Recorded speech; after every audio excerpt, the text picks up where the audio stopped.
Je vais prendre la suite de M.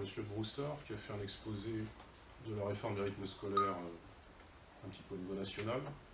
Je vais y ajouter une approche strictement nazérienne, en vous montrant que cette réforme, qui est, je pense, tout le monde en conviendra ici, dysfonctionnelle, en plus ne se donne pas les moyens de sa propre anomalie, je dirais.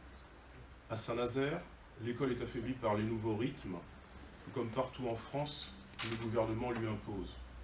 Mais il y a une petite particularité à Saint-Nazaire, qui est une municipalité de gauche, c'est que, et je dirais un petit peu par suivisme gouvernemental, sans prendre aucun principe de précaution, nous avons appliqué cette réforme dès septembre 2013. Alors qu'il nous était permis d'attendre un an, on a quand même décidé, dès septembre 2013, de se lancer dans cette réforme. Sous le municipal de Joël Batteux, et c'est un choix politique que finalement le nouveau maire David Sanzin n'a aucunement contesté dans la droite ligne de son père en politique. L'école à Saint-Nazaire est affaiblie par les rythmes scolaires et tant d'autres choses qui ont été expliquées par les autres intervenants. Et justement, le collectif Racine, depuis un an, et quand je dis un an, c'est quasiment jour pour jour, puisque ce collectif a été lancé par Alain Vélo le 12 octobre 2013, ce collectif, librement rattaché à l'œuvre politique et sociale de Marine Le Pen, je n'oserais pas dire l'œuvre historique de Marine Le Pen, mais j'ai l'impression que nous nous en rendrons compte au fil des scrutins successifs que c'est également une œuvre historique. Ce collectif, rattaché à l'œuvre de Marine Le Pen dans le cadre du Rassemblement Bleu Marine, qui est cette grande coalition des patriotes, veut pour sa part renforcer l'école. Tout ce qui pourra renforcer l'école affaiblie, abandonnée, contestée dans son objet de forge de la nation, travestie dans son rôle de transmission, d'élévation civique et morale, exploitée à dessein par les puissances d'argent. Chaque opinion ou individualité allant dans cette inclination est sympathique à la cause des patriotes qui, comme eux, demandent le renforcement de l'école pour enclencher demain le renforcement de la nation. Et à ce titre, je remercie les animateurs de ce collectif, tout d'abord Alain Vélo, qui est son secrétaire général, et finalement l'appellation secrétaire général ne renseigne pas beaucoup, puisque Alain Vélo est beaucoup plus, je dirais, le commis voyageur de ce collectif qui va de fédération, enfin de département en département, essayer de chercher un peu les individualités qui pourront demain relancer la refonte de l'école. Et je remercie Géraldine Rose, la secrétaire départementale de la section de Loire-Atlantique, de me laisser maintenant évoquer en détail la question des rythmes scolaires à Saint-Nazaire. Par ce premier bilan d'étape, d'un démarrage un petit peu houleux que nous avons vu dans les dernières séances du conseil municipal, où la fausse opposition de droite, en dépit de ces contestations, a finalement voté dans le sens de la gauche sur les rythmes scolaires. Dans la commune de Saint-Nazaire, je constate combien les temps périéducatifs, les fameux TPE, mis en avant par le gouvernement, sont un échec. Après un an de mise en pratique, nous voyons les enfants fatigués, tant les nouveaux rythmes scolaires n'ont pas raccourci leur journée, et finalement bien au contraire, puisque finalement, les nouveaux rythmes ont augmenté le temps de présence à l'école de ces mêmes enfants. Les agents territoriaux spécialisés des écoles maternelles, ce qu'on appelle les ATSEM, constatent ainsi couramment que l'après-midi, ils doivent réveiller les élèves somnolents de maternelle pour qu'ils puissent participer à ces mêmes TPE.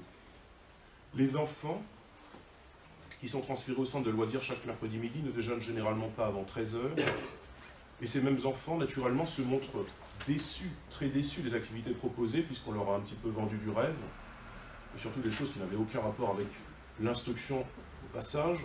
On leur avait vendu du canoë-kayak, du théâtre, de la voile, et tout cela s'est évaporé. Ce que l'on constate, c'est combien cette réforme trahit ses propres promesses. Les TPE devaient permettre aux enfants de classes populaires, je dirais que par définition, ils ne forment pas une minorité à Saint-Nazaire, ils devaient leur permettre d'accéder à ces activités, mais avec un taux de présence de 50% en zone d'éducation prioritaire, l'objectif n'est pas atteint. Les personnels éducatifs nazériens ne s'y sont pas trompés en se déclarant en grève, et pas hier matin. La réforme a été appliquée en septembre 2013, et dès le 3 octobre 2013, il y avait grève des personnels éducatifs du côté des agents de l'OMJ.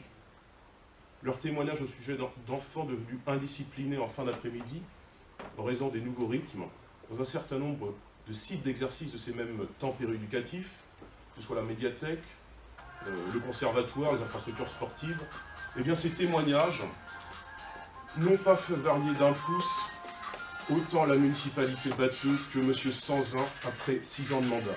6 mois, pardon, pas encore 6 ans. Heureusement.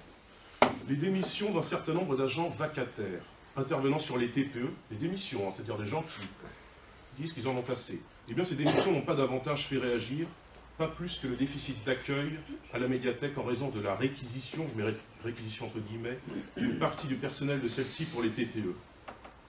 La liste est longue, des anecdotes qui montrent combien à Saint-Nazaire, la réforme des rythmes scolaires ne marche pas, tant par les choix pédagogiques absurdes, ça c'était au niveau national, que par le manque de moyens locaux alloués à ces mêmes choix. Cette somme d'anecdotes forme dès lors la trame d'une contestation beaucoup plus profonde des rythmes scolaires que naturellement nous faisons nôtre, même si vous le verrez, nous ne sommes pas les seuls. Manque d'animateurs de TPE dans les écoles, avec jusqu'à 24 enfants pour un seul personnel encadrant. Les personnels du conservatoire, de la médiathèque ou de l'école d'art plastique, tenus de prendre leur voiture personnelle pour transporter le matériel nécessaire aux activités.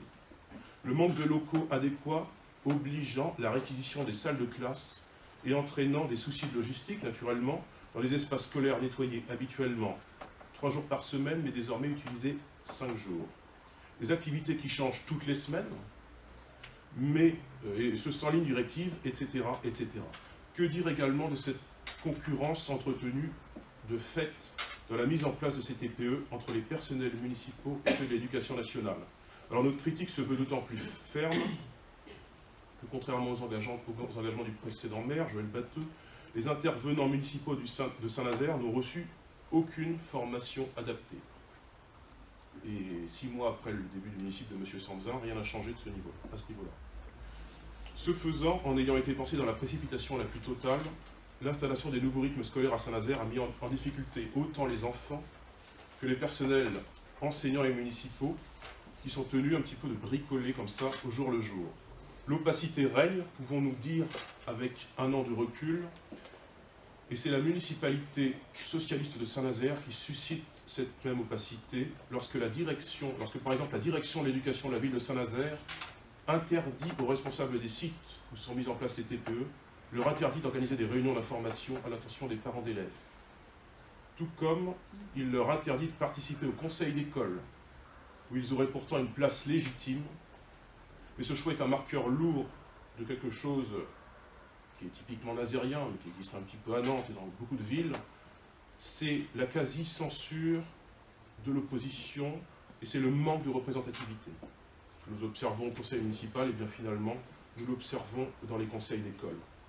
Voilà posé notre constat, 1 an après les débuts des nouveaux rythmes scolaires à Saint-Nazaire, des débuts poussifs dont nous prévoyons dès les premières semaines le futur désastreux, et l'opposition frontiste, si elle est la seule à mener ce combat contre les nouveaux rythmes au conseil municipal, et on témoigne encore la position de vote récente de nos 3 élus en séance du 3 octobre dernier, puisque les oppositions de droite et de centre-droit ont voté en faveur du projet éducatif du territoire, nous avons voté contre.